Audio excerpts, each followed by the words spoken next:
Grignard अभिकर्मक से भी हम कार्बोक्सिलिक अम्ल का निर्माण कर सकते हैं। तो ग्रिग्नार्ड अभिकर्मक से हम कार्बोक्सिलिक अम्ल का निर्माण कैसे करते हैं जरा समझेंगे। ग्रिग्नार्ड अभिकर्मक में या ग्रिग्नार्ड अभिकर्मक के ईथरी विलयन में कार्बन डाइऑक्साइड प्रवाहित करेंगे और उसका जल अपघटन करेंगे तो कार्बन डाइऑक्साइड से हमें प्राप्त हो गया, यानी इस अभिक्रिया से हमें प्राप्त हो जाएगा कार्बोक्सिलिक अम्ल। चलो एक बार देखते हैं कैसे होता है। ग्रिग्नार्ड अभिकर्मक RMgX होता है, ये ग्रिग्नार्ड अभिकर्मक है। तो मैं इसके द्वारा और एक एग्जांपल करके दो रिएक्शन करके मैं आपको दिखाता हूं। चलो, ग्रिग्नार्ड अभिकर्मक है बेटा RMgX। अभिक्रिया हो रही है CO2 के द्वारा। मैं CO2 को अलग कलर में दिखा दूं, CO2। अब ये CO2 को जरा समझें कि क्या होगा। CO2 O double bond C double bond O, oxygen की संयोजकता 2 तो 2 बंध बनाएगा, कार्बन की संयोजकता 4 तो वो 4 बंध बनाएगा, बन गया। यही है इसकी संरचना, ये है, ये CO2 है। अब रिएक्शन क्या हो रहा है उसको समझेंगे। रिएक्शन ये हो रहा है कि जब भी ये इनके साथ रिएक्शन करेगा तो इस जगह का एक बॉन्ड को तोड़ देगा, टूट गया। जब बंध टूटता है तो उसकी वैलेंसी ओपन हो जाते हैं, उसकी संयोजकताएं ओपन हो जाती हैं।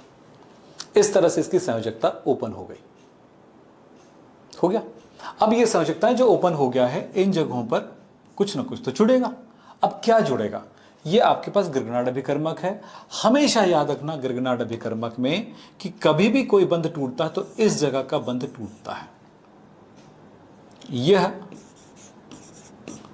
बंध टूटता है।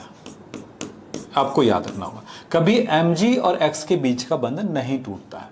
अब बंध टूट गया, बंध टूटा तो R अलग हो गया, Mg X अलग हो गया, दो चीजें बन गई। तो Mg धातु है, धातु मतलब धनात्मक, धनात्मक मतलब धन आवेश वाला। तो धन आवेश वाला कभी भी जाएगा तो इनमें से जो ऋण आवेश वाला होगा उसके पास जाएगा। कार्बन और ऑक्सीजन में ऑक्सीजन अधिक विद्युत ऋणात्मक है। अब एक सवाल आपके दिमाग में आता है कि कौन सा तत्व अधिक ऋणात्मक है, कौन सा तत्व कम ऋणात्मक है, हमें कैसे पता चलेगा। तो भैया इसके लिए हमारे पास एक क्लास है, आपको बता दें 11th का चैप्टर नंबर 3 में हम इस चीज को बहुत स्पेशल समझाए हुए हैं, वहां पर जरूर जाके देख लीजिएगा। क्योंकि एक आवर्त सारणी में हमेशा याद रखना, ऊपर वाले तत्व से ज्यादा ऋणात्मक नीचे वाला नहीं होता है, ऊपर वाला अधिक ऋणात्मक, नीचे वाला कम ऋणात्मक होता है। यानी कि नीचे वाला धनात्मक होता है, ऊपर वाला ऋणात्मक होता है।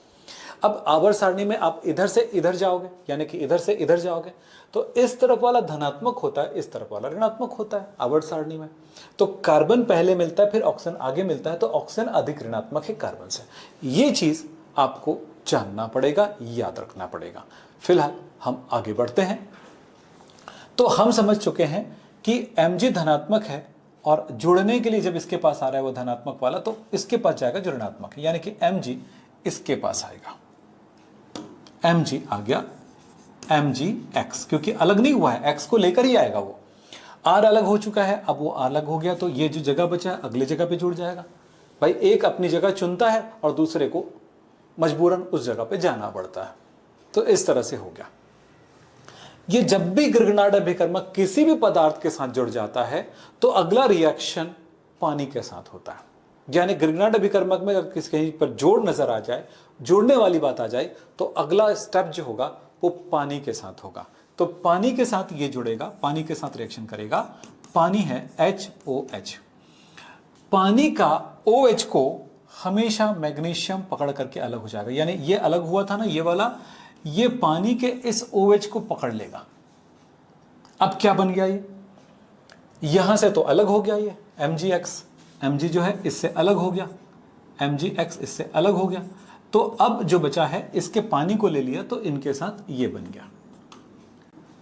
अब जो भाई ये इसके साथ चला गया तो बच गया इधर से H। अब ये H क्या करेगा, ये जो जगह खाली हुआ है उस जगह पे जाके जुड़ जाएगा। तो आप क्या देख रहे हो, O C double bond O और ये R है और इस जगह पर आ गया H। कौन आ गया, H। अब ध्यान से देखिए RCOOH यानी कार्बोक्सिलिक एसिड का निर्माण हो गया।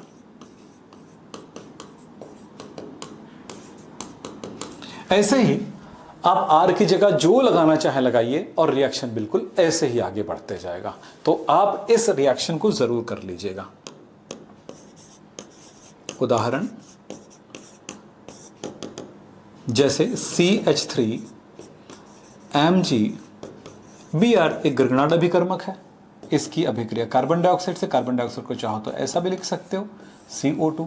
बॉन्ड टूटा तो ये सिंगल बॉन्ड आ गया, C डबल बॉन्ड O, ये टूट गया। अब कौन किसके पास जाने वाला है, देखिए MgX इसके पास आएगा MgBr और इसके पास जाएगा ये CH3। फिर इसके बाद पानी से रिएक्शन होना है। पानी का OH को कौन ले लेता है, MgBr।